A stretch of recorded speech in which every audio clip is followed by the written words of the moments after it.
Quando estiver frente ao mar e não puder atravessar, chame este homem com fé, só ele abre o mar.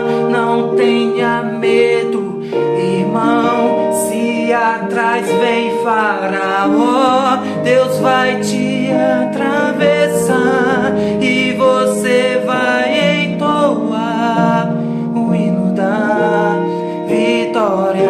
Toda vez que o mar vermelho vier te passar, pode chamar esse homem para te ajudar. É nas horas mais difíceis que ele mais te vê. Pode chamar esse homem que ele tem poder. Se passares pelo fogo não vai se queimar, se passares pelas águas não vai se afogar. Faça como Israel no mar atravessou, e do outro lado